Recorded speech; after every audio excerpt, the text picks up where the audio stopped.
Assalamualaikum warahmatullahi wabarakatuh. Bismillah, alhamdulillah, wassalatu wassalamu ala rasulillah wa ba'd. Para jamaah haji sekalian yang dirahmati oleh Allah subhanahu wa ta'ala, para pemirsa dan seluruh awak media, alhamdulillah wa syukrulillah, hari ini kurang lebih seminggu lagi kita akan memasuki puncak ibadah haji 1446 Hijriah yang insya Allah akan jatuh pada hari Kamis, ya, tanggal 9 Dzulhijjah nanti. Salah satu hal penting yang perlu kita ketahui bersama adalah amal ibadah atau manasik di Muzdalifah.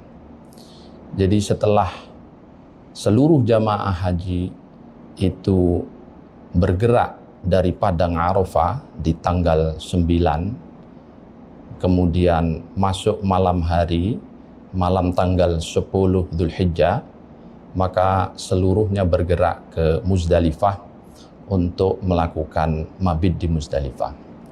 Hal ini sesuai dengan firman Allah Subhanahu wa taala, "Fa idza afattum min Arafatin fadhkurullaha 'indal masy'aril haram." Ketika kalian semua bertolak dari Arafah, maka perbanyak zikir di Masy'aril Haram atau di Muzdalifah. Apa itu Muzdalifah? Muzdalifah secara bahasa adalah al-izdilaf, ya.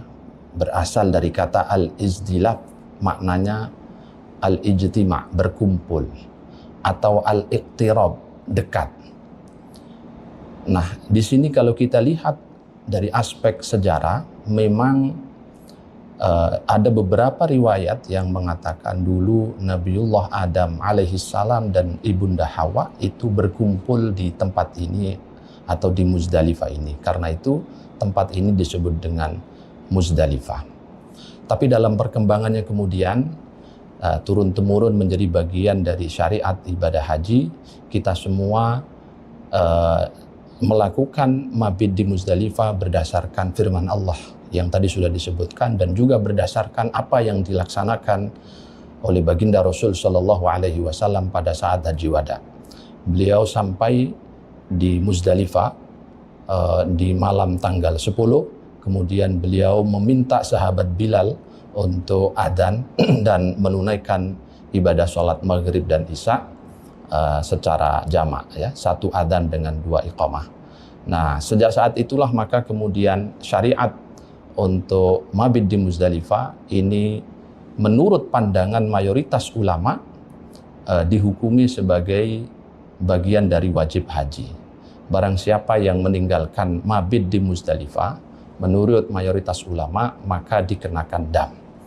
Tetapi dalam kondisi-kondisi tertentu, misalnya kepada mereka yang udzur, yang punya halangan, maka dibolehkan untuk kemudian tidak mabit atau tidak menginap di Muzdalifah. Ada beberapa riwayat yang menyebutkan bahwa ada para sahabat yang izin kepada Nabi, mereka adalah sahibul a'dar karena punya kegiatan yang memaksa mereka untuk meninggalkan Muzdalifah, seperti para penggembala unta atau orang-orang yang kemudian sibuk melayani jemaah haji, konsumsi dan siqayah atau memberikan minuman zam-zam kepada para jamaah, maka mereka diizinkan oleh Nabi untuk tidak bermabit di tempat ini. Sebagian riwayat juga disebutkan bahwa ada perempuan-perempuan yang karena khawatir akan mendapatkan menstruasi, maka mereka bergegas dari Arafah langsung ke Mekah untuk menunaikan tawaf ifadah. Dan karena itulah maka mereka tentu saja tidak mabit di Muzdalifah. Atas dasar ini kemudian para fuqaha, para ahli fikih itu berbeda pendapat tentang kebolehan mengenai meninggalkan mabit di Muzdalifah. Sebagian ulama dalam madhab Syafi'i atau bahkan Imam Syafi'i sendiri mengatakan dalam kitab Al-Um, hukum mabit di Mina itu adalah sunnah. Salah satu pendapat Imam Ahmad juga mengatakan mabit di Muzdalifah maksudnya itu adalah sunnah. Nah, atas dasar ini maka ada kebijakan pemerintah Indonesia sejak tahun 2024 dan insya Allah tahun ini juga akan diberlakukan, yaitu program Murur. Ya, apa itu Murur? Murur adalah pergerakan jamaah dari Arafah naik bus, kemudian melewati Muzdalifah tanpa turun, tanpa mabit di Muzdalifah, tapi langsung menuju ke tenda-tenda Mina. Ini gambaran tentang Murur. Nah, yang menjadi pertanyaan, apa hukum daripada Murur? Ulama mengatakan bahwa Murur itu hukumnya boleh, dan haji para jemaah yang mengikuti program Murur ini juga sah. Mereka juga tidak dikenakan sanksi berupa dam. Kenapa demikian? Karena kita bisa mengambil qaul, misalnya qaulnya Imam Syafi'i tadi dalam kitab Al-Um yang mengatakan bahwa mabit di Muzdalifah itu hukumnya sunnah. Atau alasan yang lain seperti yang diungkapkan oleh Darul Ifta Al-Misriyah, lembaga fatwa Mesir, bahwa dalam keadaan udzur, misalnya mahal taklifnya, tempat di mana kita disyariatkan untuk mabit, yakni di Muzdalifah, itu tidak memungkinkan untuk didiami jutaan orang, dan senyatanya memang demikian, maka kita boleh meninggalkan Muzdalifah. Jamaah haji tidak harus mabit di Muzdalifah, dia bisa langsung menuju Mina. Nah, oleh karena itu para jamaah sekalian, sahibul a'dar, orang-orang yang punya udzur seperti lansia, mereka yang difabel atau punya udzur-udzur yang lain, ya, lanjut usia, termasuk yang resiko tinggi, itu sangat dimungkinkan untuk mengambil program Murur ini, dan insya Allah secara hukum fikih mereka tidak terkena dam, mereka dicatat sebagai haji yang insya Allah sah secara hukum.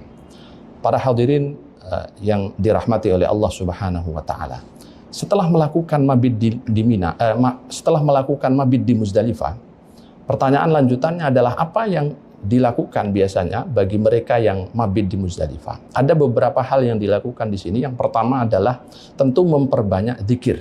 Ya. Fadhkurullaha 'indal masy'aril haram. Seluruh jamaah haji diminta untuk berzikir, berdoa, bermunajat kepada Allah Subhanahu wa Ta'ala. Dan selain berzikir, memperbanyak doa, kemudian jamaah juga disunnahkan untuk mengumpulkan batu-batu kerikil untuk persiapan lempar jamarat. Kendatipun secara teknis, ya, di zaman modern ini sebenarnya syarikah atau markas-markas penyelenggara haji di Arab Saudi sudah mempersiapkan kerikil-kerikil itu, tetapi tidak ada salahnya bagi jemaah yang berkesempatan mabit untuk mengambil kerikil sebagai ittiba' sunnah baginda Rasul Sallallahu Alaihi Wasallam. Nah, durasi bagi mereka yang mabit, ya, itu adalah sampai melampaui tengah malam hingga menjelang subuh. Tetapi secara teknis pergerakan nanti panitia atau pemerintah akan mengatur penjadwalan secara berurutan sesuai dengan jadwal yang sudah ditetapkan oleh pemerintah atau syarikah yang bertanggung jawab atas pergerakan jamaah. Para pemirsa sekalian, setelah seluruh jamaah itu dipastikan mabit, yang tidak melakukan program Murur tentu mabit. Setelah mabit maka jamaah akan bergerak ke Mina. Apa itu Mina? Mina secara bahasa juga kadang-kadang disebut dengan Muna, yang artinya adalah harapan. Karena itu makna dan pesan dari Mina adalah ditumpahkannya harapan seluruh jamaah haji kepada Sang Pencipta Allah Subhanahu wa Ta'ala. Maka kita disunnahkan untuk memperbanyak doa, memperbanyak munajat kepada Allah Subhanahu wa Ta'ala di tempat yang mulia ini, sebagaimana dicontohkan oleh baginda Rasul dan para nabi-nabi terdahulu. Adapun hal-hal yang dilakukan oleh para jamaah. Pertama adalah tentu di tanggal 10 pagi itu kita disyariatkan untuk melempar jumroh Aqobah dengan 7 kerikil. Setelah jumroh Aqobah, kita kemudian mencukur rambut atau menggundul bagi yang laki-laki. Dengan melakukan 2 kegiatan ini, yaitu lempar jumroh Aqobah dan mencukur rambut, maka tahallul awal sudah dilaksanakan oleh jemaah haji. Karena itu, jemaah bergerak kembali ke tenda Mina untuk berganti pakaian biasa. Seluruh larangan-larangan selama berihram sudah dihalalkan kembali, kecuali hanya 1 yang masih diharamkan, yaitu berhubungan suami istri. Selama di Mina, sepanjang belum melakukan tawaf ifadah, maka seluruh jamaah terutama yang membawa pasangan suami istri tidak boleh melakukan hubungan suami istri karena statusnya masih tahallul awal. Para jamaah sekalian, kemudian setelah tawaf ifadah, kita akan kembali ke tenda Mina untuk beristirahat. Mabit di Mina malam tanggal 11, malam tanggal 12, malam tanggal 13. Bagi yang nafar awal, maka dia akan kembali di tanggal 12. Dan bagi yang mengambil nafar sani, dia akan kembali ke Makkahnya itu tanggal 13 Dzulhijjah, sesuai dengan jadwal yang telah ditetapkan oleh pihak syarikah atau panitia penyelenggara. Selama mabit di Mina, kita bisa melakukan berbagai hal. Yang pertama tentu melakukan ibadah-ibadah wajib.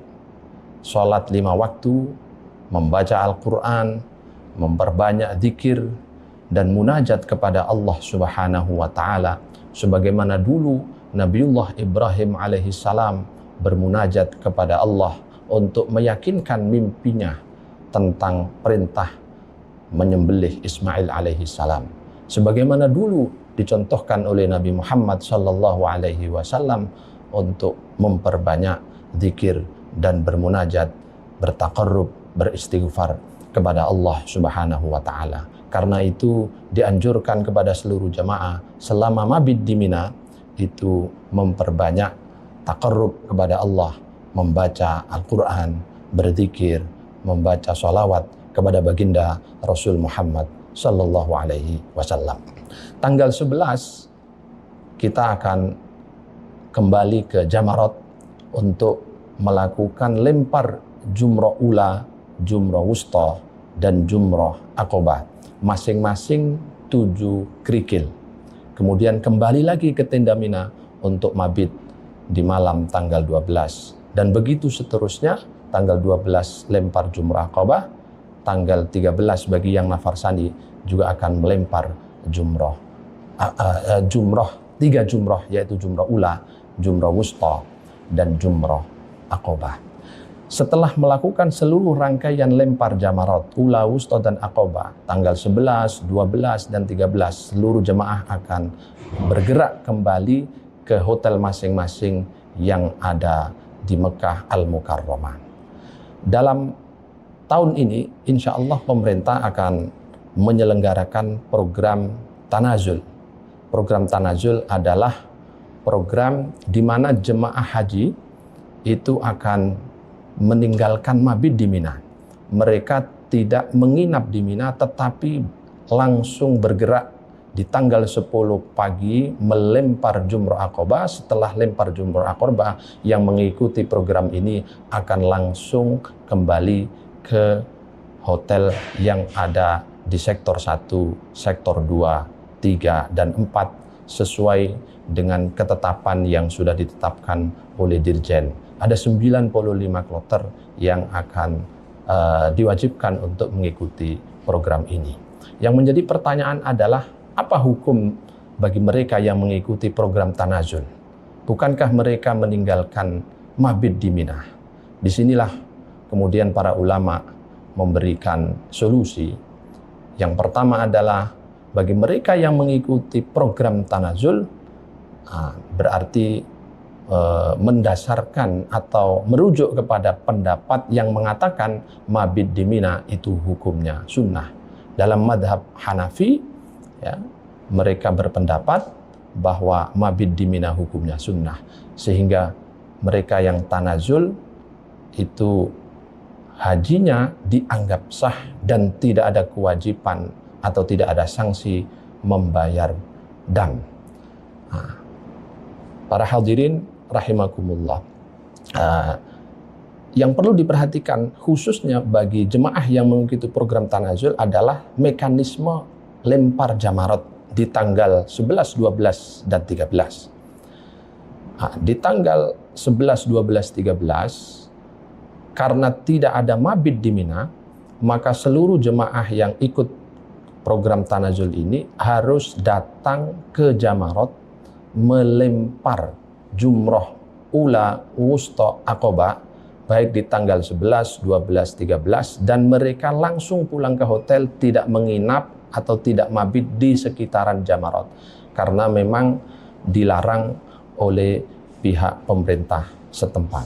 Jadi setelah lempar jumroh ula, kemudian jumroh wusta, kemudian jumroh aqobah, jemaah langsung bergerak pulang kembali ke hotelnya masing-masing yang ada di wilayah Sisa dan Raudhah, sektor 1 sampai sektor 4. Tanggal 12 seperti itu kembali ke jamarat, ula, wusta, aqobah, pulang lagi.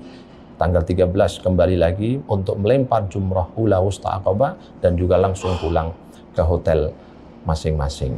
Ini gambaran umum pelaksanaan tanazul bagi mereka, khususnya yang 95 kloter yang telah ditetapkan oleh pemerintah. Mudah-mudahan seluruh rangkaian ibadah haji tahun ini dimudahkan oleh Allah Subhanahu wa taala. Kita semua diberikan kesehatan lahir dan batin, dan juga diberi anugerah hajjan mabrura wa sa'yan mashkura wa dzamban maghfura. Amin amin ya rabbal alamin. Hadanallahu wa iyyakum ajma'in. Wassalamu alaikum warahmatullahi wabarakatuh.